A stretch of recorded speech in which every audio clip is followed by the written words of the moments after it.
Et avant toute chose, un petit mot des prévisions météo avec de nouveau un temps très couvert et très humide tout au long de la journée, grisaille et pluie en ce mercredi. Et quand même des températures en hausse avec 15 degrés pour les maximales, c'est exceptionnellement doux. On en reparle bien sûr avec les prévisions complètes après le journal. La première image à la une ce matin, c'est la conclusion de la fameuse COP21 ce week-end à Paris. Un accord a donc bien été trouvé pour tenter de maintenir la hausse des températures mondiales sous les 2 degrés. Mais déjà, de nombreuses critiques ont été entendues. Certains ne croient pas en l'efficacité de cet accord et surtout en la volonté des pays de l'appliquer rapidement. À Lille, par exemple, l'association Alternativa, qui lutte au quotidien contre les bouleversements climatiques, doute de la capacité des pays à faire les efforts nécessaires d'ici les prochaines années. Le calendrier est également remis en cause car c'est dès à présent qu'il faut agir en France mais aussi dans les pays en développement. Comme l'explique Noémie, cette bénévole lilloise de l'association, rencontrée par Louis Caillé. Ce qui pourrait être fait rapidement, ce que demandent nombre d'associations depuis des années, c'est principalement les énergies fossiles. La sortie des énergies fossiles, vraiment arrêter avec tout ça. Il y a tellement d'argent, ils mettent tellement d'argent dans les EPR alors qu'ils pourraient les mettre largement dans les énergies renouvelables. Les métiers pourraient être transposés d'un domaine à l'autre plus ou moins facilement, mais l'argent il est là en réalité, c'est pas un problème puisqu'ils l'investissent à tort et à travers dans les énergies fossiles, dans tas d'investissements, les grands projets inutiles comme on appelle ça. Et la transition énergétique ne coûte pas si cher. C'est juste qu'il faut la faire. Une autre réaction d'actualité dans cette édition, celle des syndicats, après l'annonce de la ministre du Travail de ne pas favoriser le SMIC au 1er janvier. Et ce pour la 4e année de suite, le gouvernement s'en tient donc à la revalorisation légale, soit 0,6% d'augmentation.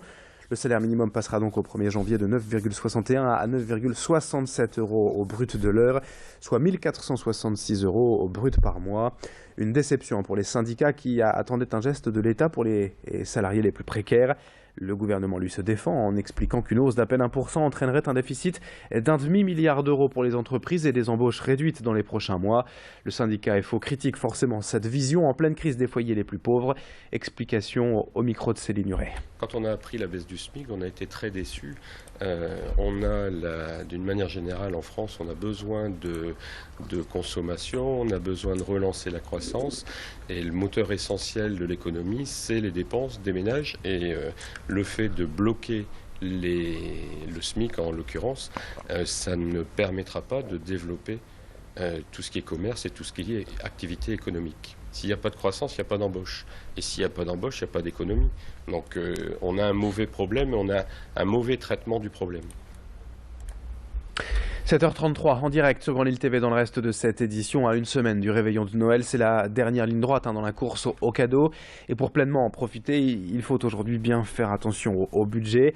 L'argent est malheureusement essentiel pour garnir le sapin. Mais il y a quand même quelques bonnes choses à savoir pour acheter malin, de bons conseils à suivre pour réussir ses achats de Noël. Pour en savoir plus, Céline Huret est allée rencontrer le responsable local de l'association de défense des consommateurs, UFC Que Choisir. Où en est donc aujourd'hui le portefeuille des nordistes? Quels sont les secrets méthodes pour bien acheter avant Noël? Réponse avec Robert Bréon au micro de notre journaliste. Difficile. Effectivement, les gens ont envie de consommer d'abord parce qu'on arrive en période de fête, la Noël, la fin d'année, mais on sort aussi d'une période assez tragique en événements avec les attentats. Donc les gens ont envie de marquer qu'ils sont toujours là et qu'ils ont envie de consommer et envie de faire la fête. Et que pour certains, eh bien, entre l'envie et la réalité, il y a un problème de pouvoir d'achat. Il est encore en baisse, ce pouvoir d'achat.